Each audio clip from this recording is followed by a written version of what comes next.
कभी सोचा है कि गुजरात के एक छोटे से शहर में किसी पालतू जानवर की एक मामूली सी खरोच, इसका लड़ाकू विमानों और ग्लोबल डिप्लोमेसी से आखिर क्या कनेक्शन हो सकता है? तो ये सारी कड़ियां जुड़ना शुरू होती हैं जमीन से, एक ऐसी चुनौती से जिसका सामना कई लोग कर रहे हैं, यानी भारी बारिश और उससे होने वाली बाढ़। और एक तरफ जहां ये सब चल रहा है, ठीक उसी वक्त देश एक बड़ी आर्थिक चुनौती से भी गुजर रहा है, रुपए की लगातार गिरती कीमत। और फिर आती है एक इंटरनेशनल वार्निंग, जो इस पूरी तस्वीर को ग्लोबल स्टेज पर ले जाती है। तो लोकल, नेशनल और इंटरनेशनल, आज हम इन तीनों को एक साथ जोड़कर देखेंगे। तो आइए शुरू करते हैं आज का ये विश्लेषण। गुजरात से लेके ग्लोबल स्टेज तक हम ये समझने की कोशिश करेंगे कि कैसे ये सारी घटनाएं, जो अलग अलग लगती हैं, असल में एक ही कहानी का हिस्सा हैं। ठीक है, तो चलिए इसमें थोड़ा और गहराई से उतरते हैं। हम शुरुआत करते हैं लोकल लेवल से, गुजरात से, जहां एक बहुत ही दुखद और अजीब सी घटना हमें दिखाती है कि खबरें कितनी अप्रत्याशित हो सकती हैं। हमारी कहानी की शुरुआत होती है एक ऐसी घटना से जो सुनने में ही चौंकाने वाली है। जरा सोचिए, एक पुलिस इंस्पेक्टर और उनकी मौत का कारण उनके अपने ही पालतू कुत्ते की बस एक मामूली सी खरोच, जिससे उन्हें रेबीज हो गया। इस एक घटना ने पालतू जानवरों की देखभाल और वैक्सीनेशन को लेकर एक बड़ी पब्लिक डिबेट शुरू कर दी। अब इस एक पर्सनल ट्रेजेडी से आगे बढ़ते हैं और देखते हैं पूरे समुदाय के संकट को, जो हाल की कुदरती चुनौतियों को हमारे सामने लाता है।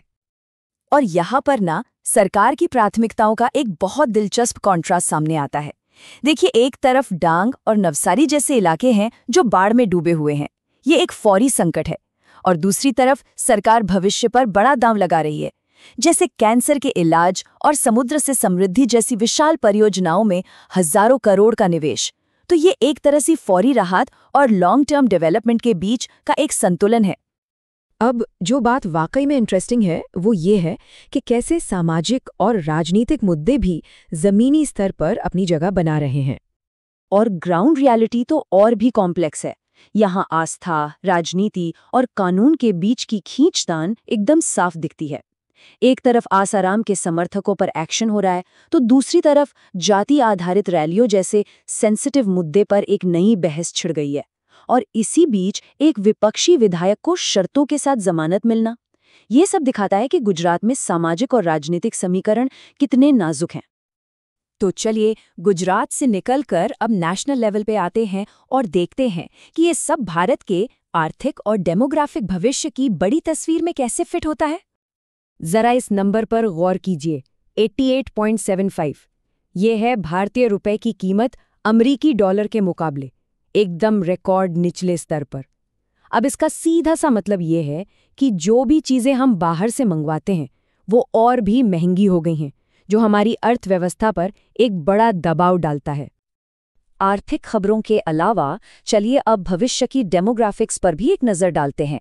चंद्रबाबू नायडू के एक बयान के हिसाब से 2047 तक भारत की आबादी 1.62 अरब तक पहुंचने का अनुमान है, जबकि चीन की आबादी घटकर सिर्फ 1 अरब रह जाएगी। ये ग्लोबल पॉपुलेशन डायनामिक्स में एक बहुत बड़े शिफ्ट का संकेत है। और इसी दौरान देश की सुप्रीम कोर्ट एक बहुत बड़े सिस्टेमिक मुद्दे पर एक्शन ले रही है, जिसे वो बिल्डरों और बैंकों का नापाक गठजोड़ कह रही है।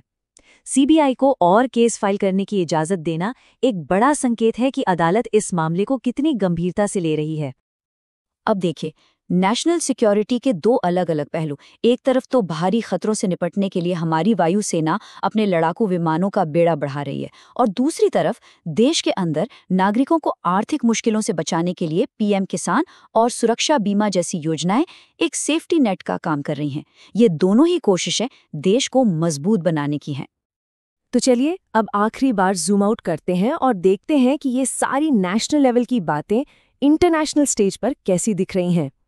यूएन में डोनाल्ड ट्रंप का ये स्टेटमेंट देखिए, एकदम सीधा आरोप कि इंडिया और चीन रूस से तेल खरीदकर एक तरह से यूक्रेन वॉर के प्राइमरी फाइनेंसर बन गए हैं।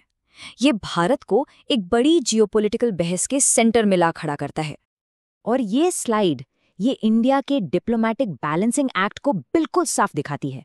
सोच के देखिए, एक तरफ अमेरिका से आलोचना हो रही है तो दूसरी तरफ रूस से फाइटर जेट का ऑफर आ रहा है। एक और कनाडा से रिश्ते सुधरने की उम्मीद जग रही है तो दूसरी ओर पड़ोसी नेपाल से तनाव की खबरें आ रही हैं। ये दिखाता है कि भारत को ग्लोबल स्टेज पर कितने अलग-अलग मोर्चों पर एक साथ बैलेंस बनाना पड़ रहा है।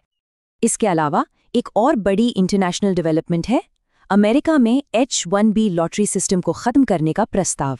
ये एक ऐसा कदम है जिसका असर बहुत से भारतीय प्रोफेशनल्स पर पड़ सकता है। तो लोकल से लेकर ग्लोबल इतनी सारी घटनाओं को देखने के बाद आखिर इन सब का मतलब क्या निकलता है, सार क्या है?